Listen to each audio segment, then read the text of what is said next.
Vi el mensaje mientras las puertas del ascensor se cerraban. Una sola línea del grupo familiar brillando fuerte contra la pantalla oscura. La cena empieza a las 7. No llegues tarde. Debajo había una foto. Todos los asientos ocupados menos el mío. Nadie me había dicho que habían cambiado la Navidad sin mí. Cuando llegué a mi piso, apareció otra notificación. Una factura de 23.000 euros por el coche de Serena. Ni saludo, ni explicación, solo una exigencia. Dejé las llaves, el silencio apretándome alrededor. No me habían invitado a casa, pero de alguna forma todavía esperaban que yo pagara. Crecí en una casa donde el silencio pesaba. Más que las palabras. Mi padre, Javier Ruiz, hablaba en órdenes cortas, nunca explicaciones. Mi madre, Elena, suavizaba cada borde que él creaba, pero nunca se ponía entre nosotros. Y mi hermana pequeña, Serena, vivía bajo el foco que él le sostenía. Incluso de niños, ella lo llevaba con naturalidad. Una tarde de invierno cuando yo tenía 11 años, arrastré una vieja torre de ordenador del garaje a la mesa de la cocina. La carcasa soltaba polvo que subía con la luz del sol. No tenía ni idea de lo que hacía. Solo sabía que sentía que era algo mío. Me incliné sobre él, estudiando las piezas. Como si fueran un idioma que podía aprender. Javier entró con el abrigo todavía puesto. No preguntó qué estaba construyendo. Ni siquiera se acercó. Miró los cables, me miró a mí, luego negó con la cabeza. Pérdida de tiempo, dijo, colgando las llaves en el gancho. Haz algo de verdad. Detrás de él, Serena, 2 años menor pero siempre 2 pasos por delante en sus ojos, se subió a una silla balanceando las piernas. Papá, mira lo que hice. Levantó un dibujo de un caballo con corona. Javier sonrió, le revolvió el pelo. Eso es talento, dijo. Su voz nunca sonó así conmigo. Recuerdo tocar la placa base con suavidad, como si mis dedos pudieran esconder la vergüenza. Cerré la tapa en silencio y llevé el ordenador de vuelta al garaje. Ese día, algo cambió. Una comprensión silenciosa.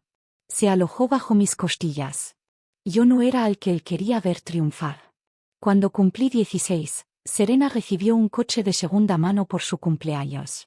Yo recibí un apretón de manos y un recordatorio de ser responsable. 2 meses después, ella rayó todo el lado del copiloto contra un pilar de hormigón.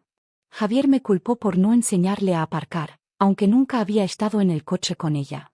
Serena se disculpó una vez bajito, pero cuando papá estaba en la habitación dejó que la historia girara hacia mi descuido. Así le era más fácil. En el instituto, cada cinta de la feria de ciencias hacía sonreír a Elena. Pero guardaba los certificados en un cajón como si tuviera miedo de que alguien los viera. Los trofeos de animadora de Serena llenaban el pasillo. Los invitados los admiraban en cuanto entraban. Aprendí a vivir. En los espacios entre aplausos. En la universidad, cuando llamé a casa para contar que me habían aceptado en un programa de ciberseguridad, Javier suspiró al teléfono. Así que sigues con eso.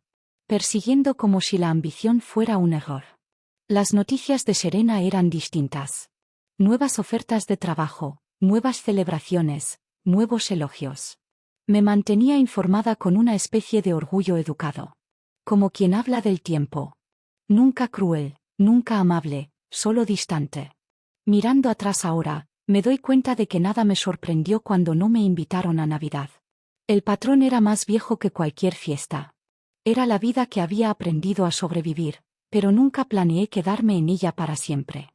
La factura llegó 1 hora después de la foto de Navidad, 23.000 euros. El asunto era directo, casi descuidado, como si la cantidad no significara nada para quien la enviaba. Seguía una nota corta escrita por mi padre, Javier Ruiz, y puesta en copia a mi madre, Elena, y a mi hermana, Serena. Soluciónalo. Antes de fin de mes. Sin contexto, sin saludo, solo expectativa. Miré el mensaje hasta que los números se embojonaron. Serena ya había tenido 2 accidentes menores antes, roces, giros descuidados. Pero era la primera vez que me pedían pagar algo que no era mío. Y lo pedían en una noche en que no me habían invitado a casa. El móvil vibró otra vez. Un mensaje nuevo de Serena. Ocúpate tú. Papá está estresado. No es para tanto. No es para tanto. Siempre usaba esa frase cuando quería que algo desapareciera. Puse el móvil boca abajo, la pantalla iluminando la mesa. A pulsos. Afuera, la nieve caía sobre la barandilla del balcón. Dentro, mi piso parecía demasiado quieto, demasiado limpio, como esperando una decisión que aún no estaba lista para nombrar. Intenté tragar el dolor conocido. El que tenía forma de todos los años en que se esperaba que yo llenara los huecos, que fuera responsable, que sirviera. Me habían bojado de la Navidad, pero asumían que volvería calladamente a la fila cuando necesitaran ayuda. Una parte callada de mí quiso ignorarlo como siempre había hecho. Otra parte, la que había estado creciendo en silencio durante años, simplemente se detuvo. Cogí el móvil otra vez, desplazándome por el grupo. Serena riendo por algún chiste. Elena sosteniendo una bandeja de polvorones. Javier trinchanado el cordero. Mi sitio vacío. Mi nombre ausente. La fiesta completa sin mí. Un nudo. Se apretó bajo mis costillas, pero no de tristeza. Algo más lento, más afilado. Una certeza que se asentaba como aire frío en una habitación en silencio. No era que me hubieran olvidado. Era que habían planeado. Alrededor de mi ausencia. Inspiré firme, expiré. Mis dedos flotaron sobre la pantalla, pero no llegó ninguna respuesta. Ni enfado, ni discusión, nada. Dejé el móvil a un lado. Luego abrí el portátil. En el momento en que la pantalla se iluminó, entendí algo que nunca me había permitido admitir. No me habían bojado por accidente, y yo no tenía por qué seguir escrita a lápiz. Al principio no me moví. La pantalla del portátil brillaba en la cocina oscura, bañando la encimera en una luz fría y uniforme. La nieve golpeaba suave y rítmica el cristal del balcón, el tipo de sonido que normalmente me calmaba. Esa noche solo parecía subrayar el silencio. Abrí mi panel financiero. Filas de números me devolvieron la mirada, firmes y reales, todo lo que mi familia siempre se había negado a reconocer. Años de contratos, pagos, bonos de proyectos, todo lo que había construido sola sin que ellos lo supieran, sin que lo preguntaran.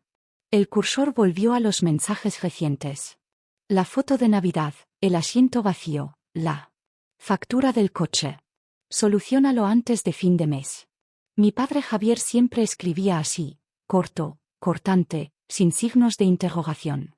Como si mi vida existiera para remendar las consecuencias de las elecciones de los demás.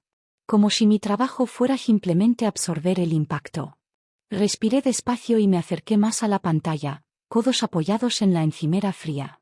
De más joven, en momentos así solía susurrar. Explicaciones, razones ensayadas, excusas, cualquier cosa para suavizar su silencio. Ya no debía explicaciones. Lo primero que hice fue abrir la cuenta bancaria vinculada al préstamo del coche.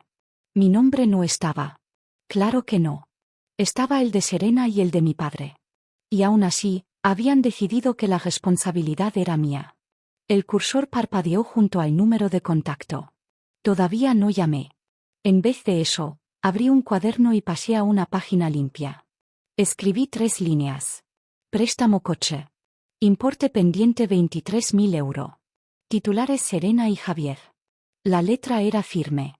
No enfadada, solo precisa. Pasé página. Lista invitados Navidad no incluida. Mensaje enviado después de empezar la cena. Volví a pasar página. Patrón, contribución exigida, presencia opcional. Me eché hacia atrás mirando esas palabras. No dolían, aclaraban.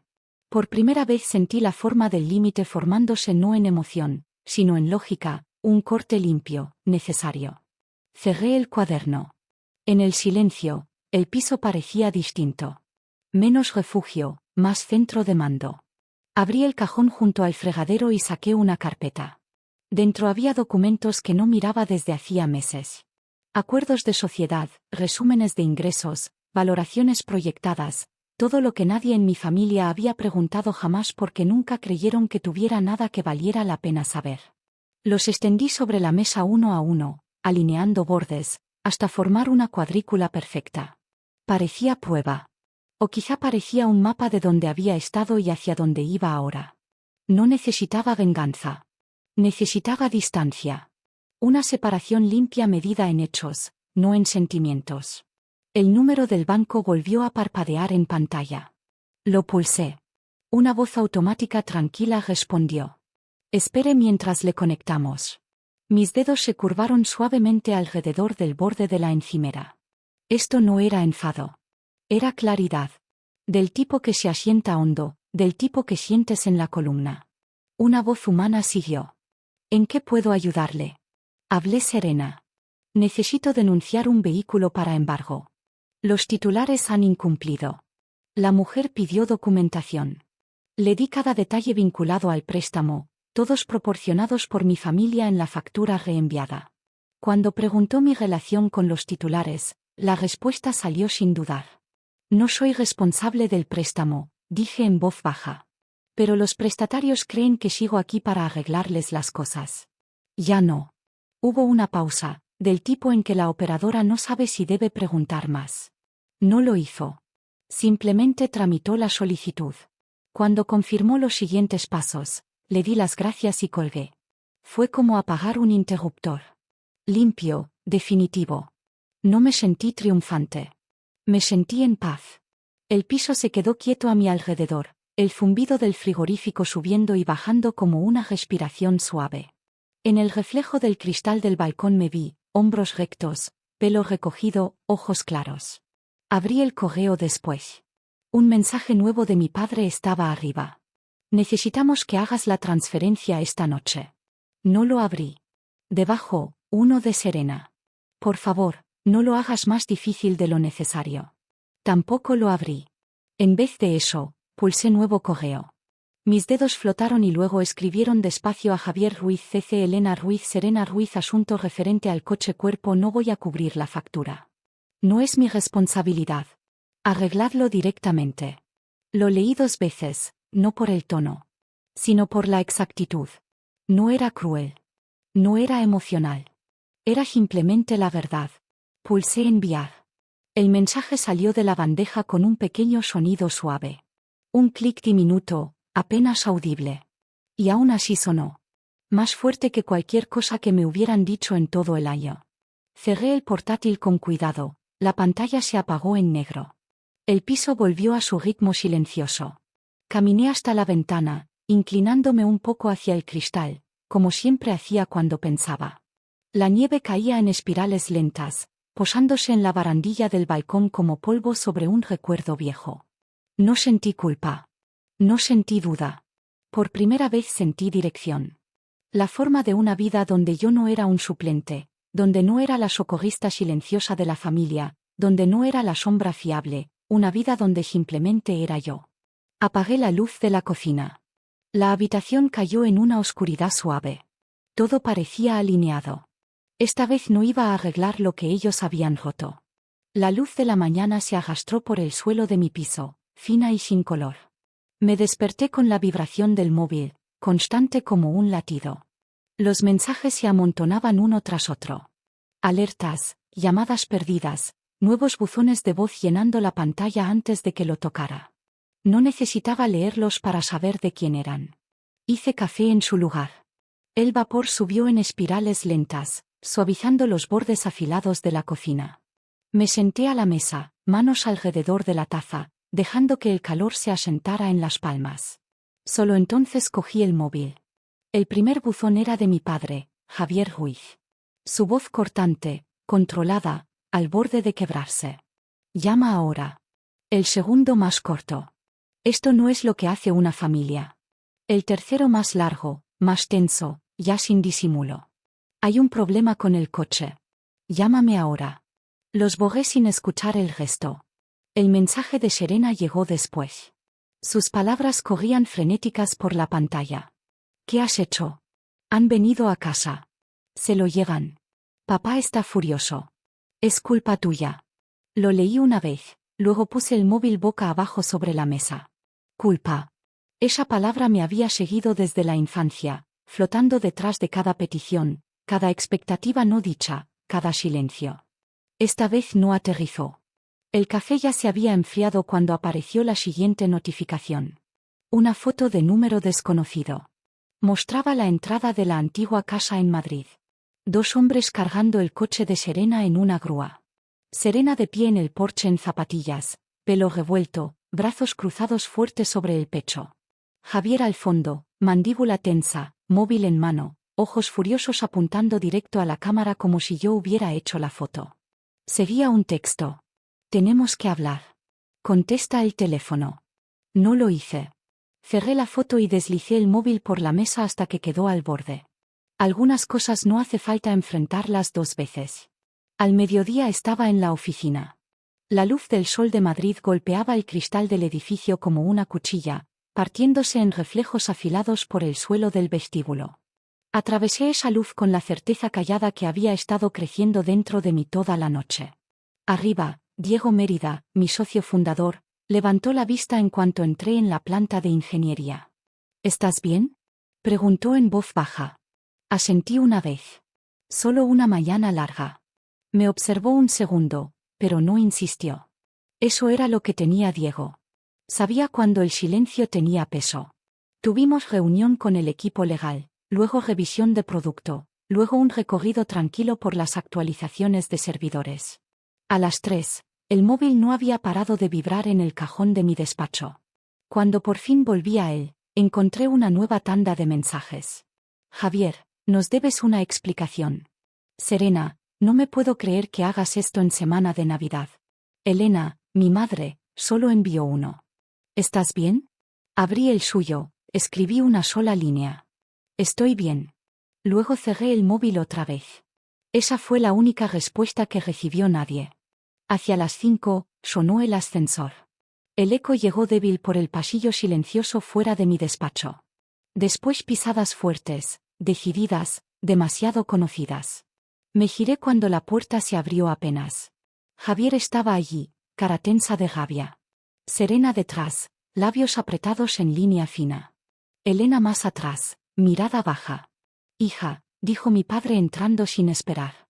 Tenemos que hablar de esto. Me quedé quieta. No hay nada que hablar. No tenías derecho, soltó. Nos has humillado. Dejé que la frase se posara en la habitación silenciosa. No, dije. He dejado de ser responsable de las consecuencias de decisiones que no tomé yo. Su mandíbula se movió. La familia se ayuda. La familia se invita a Navidad, respondí tranquila. Hasta la familia no envía una factura en lugar de una silla. Serena se encogió. Elena levantó la vista, una respiración atrapada en el pecho. Javier señaló el móvil sobre mi mesa. Llama. Arréglalo. Sostuve su mirada. El aire entre nosotros se sentía frío, preciso. Inevitable. Se acabó que me utilicéis. La habitación se quedó inmóvil. Javier dio un paso atrás, no físico, pero algo en él se retiró, un reconocimiento que cortó su rabia como una corriente repentina. Por primera vez comprendió que no estaba negociando. Que no iba a volver. Que ya no era suyo para mandar. Giró bruscamente, mascullando algo, y salió. Serena le siguió, ojos ardiendo, respiración entrecortada. Elena se quedó un instante, dedos rozando el marco de la puerta. Me alegro de que estés bien, susurró. Luego se fue también. La puerta se cerró con un clic suave, exacto. Definitivo. Me quedé sola en el despacho, la ciudad extendiéndose amplia bajo el cristal. Por primera vez, el silencio sonó a autoridad. El piso estaba en penumbra cuando volví esa noche. Ningún mensaje. Iluminaba la pantalla. Ninguna vibración resonaba sobre la encimera. El silencio se sentía completo como nunca antes. Firme, casi estructural, como si el propio silencio sostuviera las paredes. Derechas. Dejé las llaves y caminé hasta la ventana, inclinándome un poco hacia el cristal, como siempre hacía cuando pensaba. Madrid se extendía debajo de mí, calmada y amplia, las luces parpadeando como constelaciones lentas. A la ciudad no le importaba quién había sido para mi familia. Solo reflejaba quién estaba empezando a ser. Preparé té y lo llevé al balcón. El aire estaba más frío que antes, suave. Con esa quietud que solo llega después de que una decisión ya ha tomado forma. Rodeé la taza con las dos manos y dejé que el vapor subiera contra mi cara. Mi aliento salía en cintas pálidas que se deshacían en la noche. No había triunfo en mí, ni prisa, ni subidón de victoria, solo espacio. Espacio suficiente para ver por fin los años que había pasado doblándome alrededor de las expectativas de otros. Espacio suficiente para entender que apartarse no era rebeldía. Era supervivencia. Y espacio suficiente para sentir por primera vez que mi vida me pertenecía. De una forma que nunca antes había tenido. Dentro, las luces del piso brillaban tenues contra el suelo de madera. Una chaqueta doblada colgaba del respaldo de una silla. Una pequeña pila de carpetas de trabajo descansaba ordenada sobre la mesa. Cosas normales, cosas calladas, sin complicaciones de obligación. Pensé en Elena, mi madre, su voz suave, la pregunta cuidadosa que había hecho antes. ¿Estás bien? Resonó en mí más tiempo que cualquier otra cosa del día. Durante años confundí distancia con fracaso, silencio con castigo. Pero allí de pie, sintiendo el viento frío colándose por las mangas, entendí. Algo sencillo y limpio. A veces la distancia es la única versión de amor que puedes darte a ti misma. Un coche pasó por la calle de abajo, faros barriendo como un arco lento por los edificios. Lo vi desaparecer en la oscuridad, sin sentir tirón hacia nada detrás de mí. La vida que esperaba delante era callada, intencionada, mía. Terminé el té, dejé la taza y dejé que la noche se posara a mi alrededor, ligera, abierta, libre. Cerré la puerta del balcón tras de mí, el pestillo sonando suave en el piso en silencio. Ninguna voz me siguió, ningún paso se acercó, solo el zumbido firme de una vida que por fin había elegido sin permiso. La gente cree que lo más difícil es soltar. No lo es. Es darse cuenta de cuánto tiempo llevaste cargando un peso que nunca fue tuyo. Y en esa certeza, algo cambia, limpio, irreversible. El silencio deja de parecer ausencia. Empieza a sonar a libertad.